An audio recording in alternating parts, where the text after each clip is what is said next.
सतगुरु रामपाल जी परमेश्वर जी ने दो शब्द के अंतर्गत आदरणीय गरीबदास जी महाराज जी की जीवन लीला शुरू की है, जो कि 8 पेज की है। तो परमेश्वर हमें क्या समझा रहे हैं। भक्ति बोध की वाणी का सरलार्थ करने से पूर्व कुछ आवश्यक जानकारी करते हैं। भक्ति बोध में अधिक वाणी संत गरीबदास जी महाराज जी की हैं। संत गरीबदास जी का जन्म गांव छुडानी, जिला झज्जर, हरियाणा प्रांत में सन 1717 विक्रमी संवंत सन 1774 में हुआ। गांव छुडानी में गरीबदास जी महाराज जी का नानका है। ये गांव करोथा, जिला रोहतक, हरियाणा के रहने वाले धनखड़ गोत्र के थे। इनके पिता श्री बलराम जी का विवाह गांव छुडानी में श्री शिवलाल सिहाग की बेटी रानी देवी से हुआ था।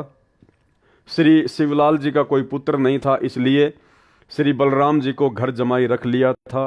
गांव छुडानी में रहते 12 वर्ष हो गए थे, तब संत गरीबदास जी महाराज जी का जन्म छुडानी गांव में हुआ था। अब यहाँ परमेश्वर जी ने आदरणीय गरीबदास जी महाराज जी के रूप में एक भगत के रूप में भूमिका की। तो परमेश्वर जी यहाँ पे जन्म शब्द का यूज कर रहे हैं, क्योंकि हमारी चरम दृष्टि को धोखा देते हुए और काल को धोखा देते हुए परमात्मा इस 21 ब्रह्मांड में सतगुरु रूप धारण करके अपना ज्ञान प्रचार करते हैं।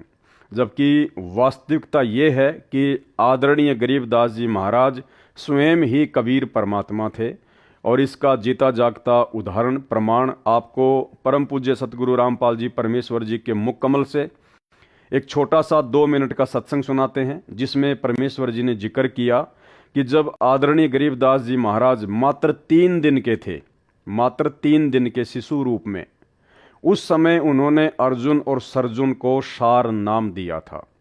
तो भाई और बहनों, यदि ये एक भगत होते, आम जन होते, तो 3 दिन की उम्र में कैसे अर्जुन और सर्जुन को, जो कि उन्होंने 650 साल पहले जब ये कबीर दास नाम से काशी में प्रकट हुए थे, तो उन्होंने वचन दिया था अर्जुन और सर्जुन को कि आज से 200-250 वर्ष के बाद में मैं गांव छुडानी में आऊँगा, उस समय तुम्हें सारनाम देकर तुम्हारा उद्धार करूँगा।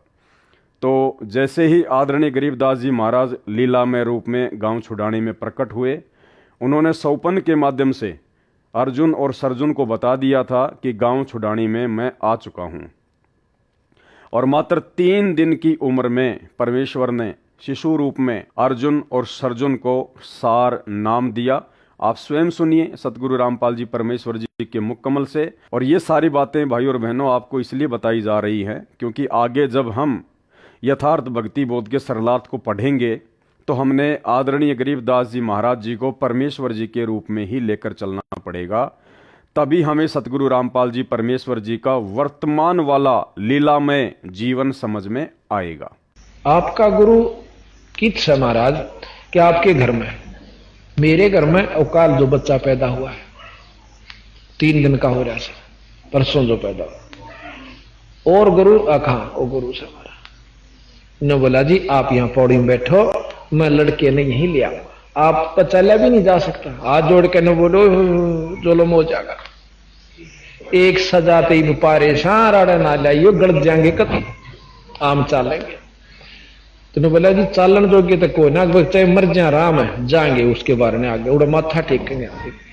एक 2 या 9 पकड़े, 2 या 9 पकड़ा, उन लत ले गए बेचारे, नो पिता की तपा टेक दे, नो टूटे टूटे से गोडे जाके उस जहां माता रानी नाम था महाराज जी की माता जी का, जहां माता रानी और बच्चा महाराज बंदी छोड़ लेटे हुए थे, उस कमरे में जाकर और छोड़ दिए। इन्होंने बोले तुम बाहर जाओ, और बाकी बाहर नो कान ला के सुने के बात हो रही है। महाराज रानी सुआदी नींद थे, और वो नो देखे नो खिड़कियां में देखें के बतलाव से बंदी छोड़ 3-7 दिन के बच्चे नो बोले अर्जुन सर्जुन, और वो लंबे पड़े मुंदे रोए नो बोला जचगी था रहे, गुरु के प्रति विक्षेप नहीं आकर अगर जी बस भोग लिया हमने जितना भोगना था, बंदी छोड़, पापी जीव से बख्श दो।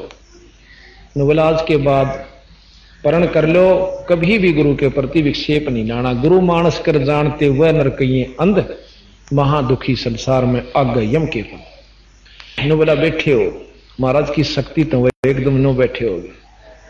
ने बोला नाम लो, उपदेश दिया और भजन करो। भजन किया और जाओ मुक्त हो जाओगे।